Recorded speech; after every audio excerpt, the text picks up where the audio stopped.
Bienvenidos a una nueva inmersión. Esta vez nos vamos a sumergir en la vida de Alejandro Magno, un personaje que ya os aviso, va mucho más allá de la simple etiqueta de conquistador. Totalmente. Vamos a descubrir facetas fascinantes de este rey macedonio que en poco más de una década forjó un imperio colosal. Exacto, un imperio que se extendía desde Grecia hasta la India. Y para esta inversión nos vamos a basar en un canal de YouTube que a mí me encanta y que se llama Curiosidades de la Historia. Un canal genial, con anécdotas y datos que a veces te dejan con la boca abierta. Totalmente. Y bueno, empecemos por el principio. ¿Dónde nace Alejandro Magno? Pues nace en Pella, la capital del reino de Macedonia, en el año 356 a.C. Imagínate la presión de ser hijo de Filipo II, un rey guerrero y un estratega militar brillante. Y de Olimpia, una mujer de carácter fuerte que le inculcó la idea de un destino divino. Desde pequeño le metían en la cabeza que estaba destinado a grandes cosas. Casi nada. Y por si fuera poco, su madre Olimpia se decía descendiente de Aquiles. Y de Zeus. Imagínate la presión. Menuda mezcla. No me extraña que Alejandro creciera con la idea de que estaba destinado a cosas extraordinarias. Y hablando de educación, ¿sabéis quién fue su tutor? Aristóteles. Nada más y nada menos. A los 13 años. Imagínate tener a uno de los grandes filósofos de la historia como profe particular. Durante 3 años Aristóteles le enseñó filosofía, ética política, ciencia, literatura, de todo. Menuda suerte. Eso sí que es una educación privilegiada, y seguro que influyó en su visión del mundo. Claro, ahí se forjó su amor por la cultura griega y su idea de fusionar Oriente y Occidente. Una visión muy adelantada para su época. Pero bueno, volvamos a la historia. A los 20 años, la vida de Alejandro da un giro radical. Su padre, Filipo II, es asesinado. Un misterio que todavía no se ha resuelto del todo. Un misterio con muchos sospechosos y aún más teorías. La cosa es que Alejandro, con solo 20 años, tiene que tomar las riendas del reino. Y no solo eso, sino que también tiene que sofocar rebeliones y consolidar su poder. Menudo comienzo de reinado. Un comienzo complicado, sí, pero demostró una gran capacidad de liderazgo. No se achantó ante los desafíos. Y enseguida puso su mirada en un objetivo mucho más ambicioso, el imperio persa, gobernado por Darío III. Ahí empieza la leyenda del conquistador. Exacto. En el año 334 a.C., cruza el Helesponto con un ejército de 40.000 hombres. Y su primera gran batalla contra los persas, en el río Gránico, fue una victoria aplastante. Una victoria que demostró su genio militar. Consiguió derrotar a un ejército persa mucho más numeroso gracias a su estrategia y a su valentía. Y a su caballería. Alejandro era un maestro en el uso de la caballería. La utilizaba para flanquear al enemigo y para perseguir a los que huían. Era un jinete excepcional y sus cargas de caballería eran imparables. En la batalla de Isos, por ejemplo, su carga a la cabeza de la caballería fue decisiva para la victoria.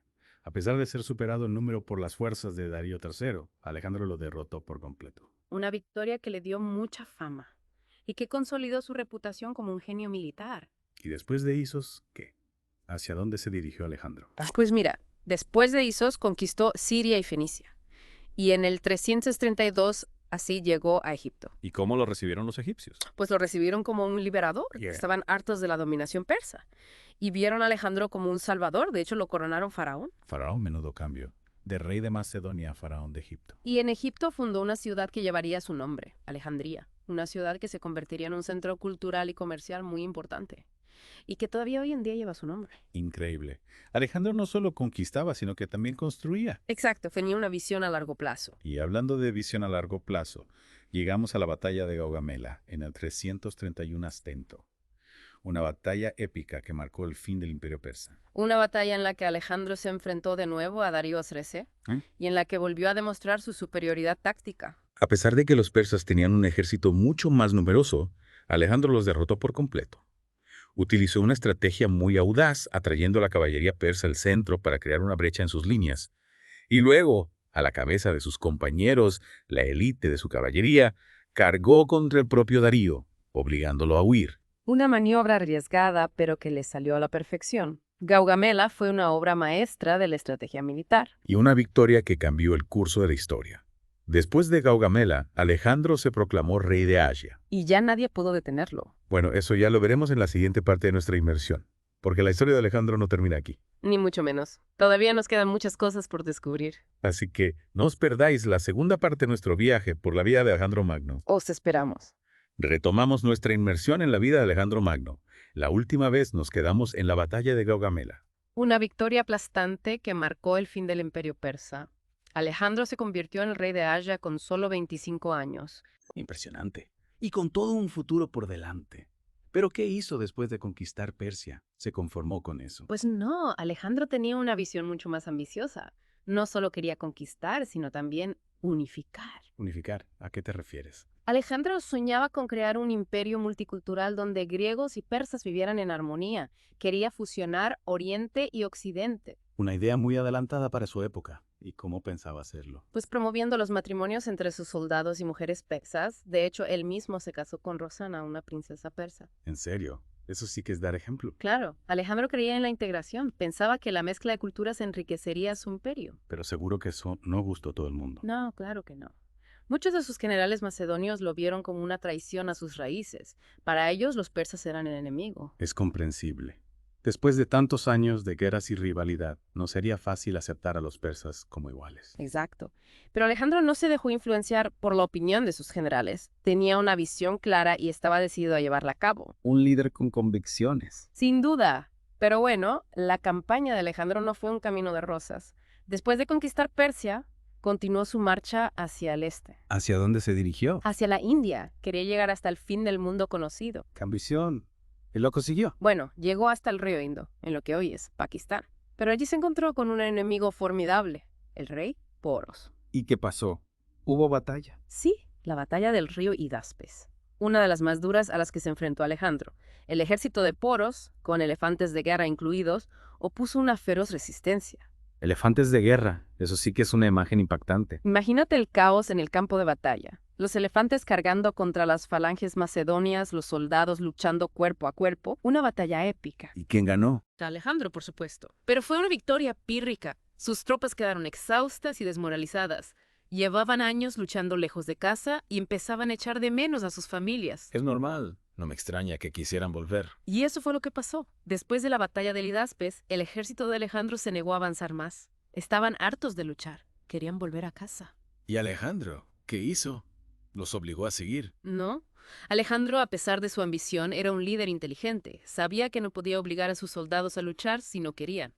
Así que, a regañadientes, aceptó la derrota. Una derrota no en el campo de batalla, sino frente a la voluntad de sus hombres. Exacto. Y así, en el año 326 Atice, Alejandro inició el camino de regreso a Babilonia. El fin de su campaña. El fin de una era. El fin de un sueño. Y el comienzo de un nuevo capítulo en la historia de Alejandro Magno. Un capítulo lleno de misterio e incertidumbre. Retomamos nuestra inmersión en la vida de Alejandro Magno. Y esta vez nos adentramos en uno de los mayores misterios de la historia, su muerte. Un misterio que ha dado lugar a un montón de especulaciones y teorías a lo largo de los siglos. La verdad es que es un final que no deja de sorprender. Alejandro Magno, el conquistador invencible, muere en Babilonia a la edad de 32 años. Y en circunstancias un tanto extrañas, ¿no? Totalmente.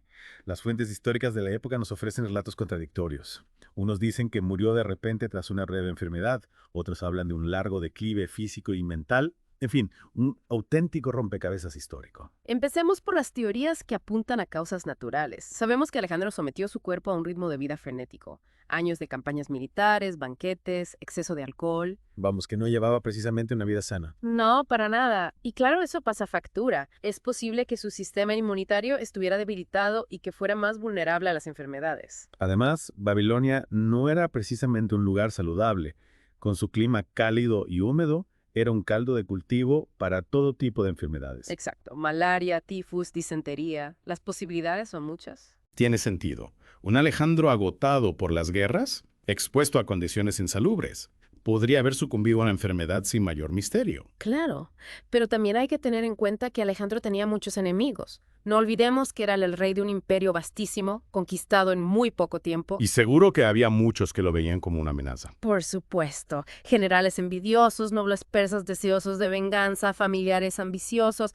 Las posibilidades son infinitas. Y en ese contexto, la teoría del envenenamiento cobra fuerza. Totalmente. Algunos historiadores creen que Alejandro fue envenenado por alguien de su entorno. Y la verdad es que hay indicios que apuntan en esa dirección. Por ejemplo, Pues mira, algunos relatos de la época describen síntomas que podrían ser compatibles con ciertos venenos. Dolores abdominales, fiebre, vómitos, parálisis progresiva. síntomas que no encajan del todo con las enfermedades más comunes de la época. Exacto.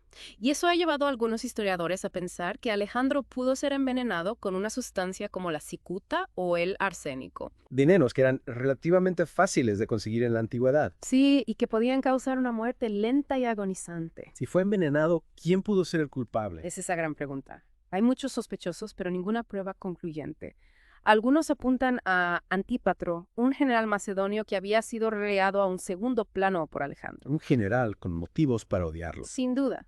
Otros sospechan de Casandro, hijo de Antípatro, que aspiraba al trono de Macedonia. Un joven ambicioso dispuesto a todo para conseguir el poder. También se ha especulado con la posibilidad de que Olimpia, la madre de Alejandro, estuviera implicada. Su propia madre. Parece increíble, pero Olimpia era una mujer de carácter fuerte y con una gran ambición de poder. Algunos historiadores creen que pudo haber visto a Alejandro como un obstáculo para sus propios planes. Desde luego, la corte de Alejandro era un nido de víboras, intrigas, traiciones, luchas de poder. Un escenario perfecto para un asesinato. La verdad es que es fascinante y a la vez frustrante. Después de tantos siglos, seguimos sin saber a ciencia cierta qué causó la muerte de Alejandro Magno. Es uno de esos grandes misterios de la historia que probablemente nunca se resuelvan del todo. Un misterio que alimenta la leyenda de Alejandro Magno. El gran conquistador, el estratega genial, el rey que murió joven y en extrañas circunstancias. Un personaje que sigue fascinándonos a día de hoy. Y con el que damos por finalizada esta inmersión. Esperamos que os haya gustado. Y os animamos a seguir investigando y a sacar vuestras propias conclusiones sobre la vida y la muerte de Alejandro Magno. Hasta la próxima, amigos de la historia.